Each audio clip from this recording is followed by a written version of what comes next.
Hello friends. इस video में हम लोग पढ़ेंगे रीडिंग स्ट्रैटेजीज़ के बारे में, जो कि इंग्लिश पेडागोजी का एक बहुत इम्पॉर्टेंट टॉपिक है। तो देखते हैं रीडिंग स्ट्रैटेजीज़ क्या होती हैं। Reading strategies helps the learner to read more quickly and effectively. Reading strategies are as follow. Reading strategies वो होते हैं जो लर्नर को बहुत जल्दी और इफ़ेक्टिवली पढ़ने में हेल्प करते हैं। रीडिंग स्ट्रैटेजीज़ के टाइप्स क्या क्या होते हैं? तो पहला टाइप है इसका प्रीव्यू। प्रीव्यू क्या होता है? It means reviewing titles, sub titles, section, heading, photos, captions to get a sense of structure and content of the reading. मतलब चैप्टर का title, sub title, heading, photo etcetera देख करके हम अंदाज़ा लगा लेते हैं कि चैप्टर किस बारे में है। एक एग्जाम्पल से इसको समझते हैं। जैसे कि टाइटल है गुलिवर्स ट्रैवल, तो ये जो एक चैप्टर का टाइटल है गुलिवर्स ट्रैवल, तो ये जो वर्ड ट्रैवल यूज़ हुआ है यहाँ पे, इससे हम लोग पता लगा लेंगे कि गुलिवर कोई पर्सन है और उसकी ट्रैवलिंग के ऊपर ये चैप्टर बेस्ड है। तो प्रीव्यू का मतलब होता है कि चैप्टर का टाइटल या सब टाइटल या उसका हेडिंग या फोटोज एक्सेट्रा देख करके पता लगा लेना कि चैप्टर किस बारे में है। फिर आता है प्रेडिक्टिंग। प्रेडिक्टिंग का मतलब होता है using prior knowledge of the subject matter and ideas as a clue to get the meaning of unknown words. मतलब सब्जेक्ट के बारे में जो पहले से हमें नॉलेज है या आइडिया है, उन्हीं को क्लूज की तरह इस्तेमाल करके हम अननोन वर्ड्स की मीनिंग को जानते हैं। जैसे Gulliver's travel by Jonathan Swift. तो इसमें जो लर्नर है वो गुलिवर के, जैसे पहला वाला जो आपका ये था प्रीव्यूइंग, उसमें ये तो पता लगा लिया था कि ये जो चैप्टर है गुलिवर की ट्रैवलिंग के ऊपर बेस्ड है। लेकिन ये जो सेकेंड वाला प्रेडिक्टिंग है, इसमें क्या होता है कि मतलब वो ये पता लगाएगा अगर ये ट्रैवलिंग के ऊपर बेस्ड है तो ज़रूर उस ट्रैवलिंग में उसके एडवेंचर्स, इमेजिनेशन या फैंटेसी, उसने अपनी ट्रैवलिंग के दौरान क्या क्या फील किया, तो ये हम प्रेडिक्ट कर लेते हैं। फिर आता है स्किमिंग। अब स्किमिंग क्या होता है? It is quick survey of the test to get the main idea. मतलब जैसे मान के चलो आपने न्यूज़पेपर पढ़ा। न्यूज़पेपर में क्या आप हर एक वर्ड को डिटेल में पढ़ते हैं? नहीं, उसको क्या करते हैं, एक मतलब फास्ट रीडिंग ले लेते हैं उसकी, और उसके बाद ओवरऑल एक आइडिया लगा लेते हैं, अच्छा इस न्यूज़ के अंदर ऐसे ऐसे हुआ, ठीक है। या फिर जैसे आप मैगजीन पढ़ रहे हैं या कॉमिक बुक पढ़ रहे हैं, तो क्या कॉमिक बुक को टेक्स्ट बुक की तरह पढ़ते हैं? नहीं पढ़ते हैं। कॉमिक बुक को कैसे पढ़ते हैं, एक मतलब फास्ट रीडिंग ले करके उसमें ये पता चल जाता है हम लोगों को कि ये स्टोरी किस बारे में है, या स्टोरी का मतलब ओवरऑल समरी क्या है, तो पूरी समरी का इसमें पता लगाता है, ठीक। उसके बाद आता है unwanted chunks are left out. जो अनवांटेड चंक्स होते हैं उसको हम लोग छोड़ देते हैं। उसके बाद फिर it is a fast reading activity, ये एक फास्ट रीडिंग एक्टिविटी होती है।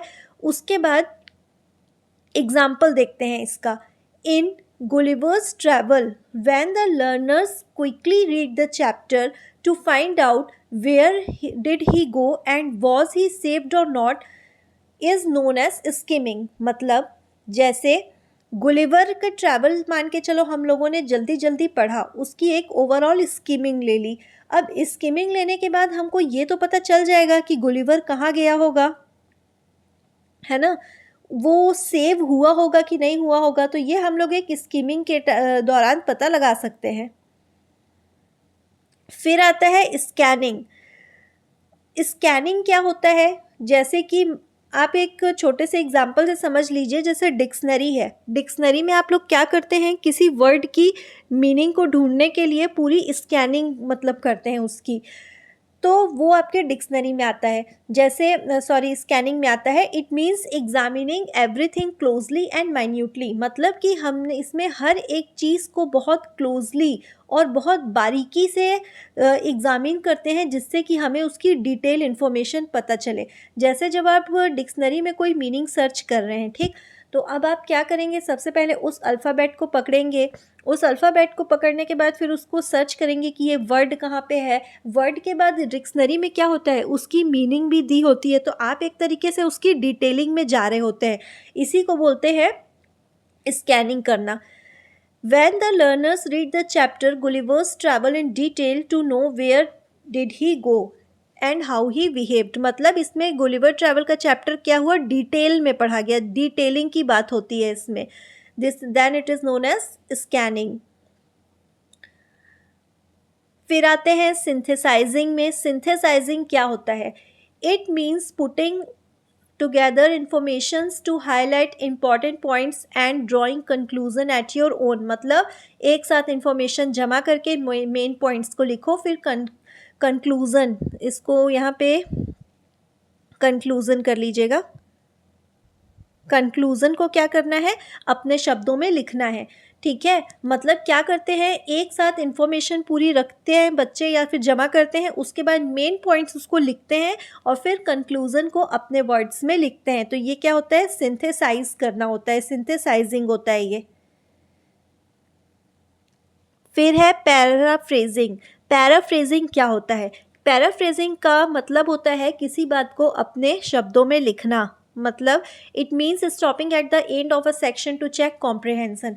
मान के चलो आप कोई चीज़ को पढ़ रहे हो, ठीक, अब आप उसके एंड में स्टॉप हुए और उसके बाद अपना कॉम्प्रिहेंशन चेक किए कि मतलब आपने कितना समझा. ठीक है, तो जैसे मान के चलो इसका एक एग्जाम्पल देखते हैं. After reading the above extract, if the learner stops to find whether there was a river or spring or any inhabitant or why did Gulliver's go on the land. मतलब जैसे मान के चलो वो पढ़ा रहा है, ऊपर ऊपर क्या मतलब पॉइंट्स को पूरा पढ़ते जा रहा है गुलिवर्स ट्रैवल के बारे में. अब उसने देखा कि मतलब वो बीच में रुका अपने आप को ये समझाने के लिए, अरे वो नदी थी कि तालाब था या कुछ और था वहाँ पे, गुलिवर वहाँ लैंड में क्यों गया होगा. तो उसने अपने आप से सेल्फ क्वेश्चन किया. तो ये क्या हो जाएगा? पैराफ्रेजिंग हो जाएगा. तो इसमें क्या करना है? कंक्लूज़न को क्या करना है?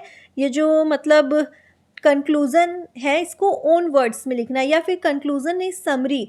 कंक्लूज़न नहीं, यहाँ पे समरी होगा. समरी को क्या करना है? ओन वर्ड्स में लिखना है. ठीक है, ओन वर्ड्स में इसको लिखना है.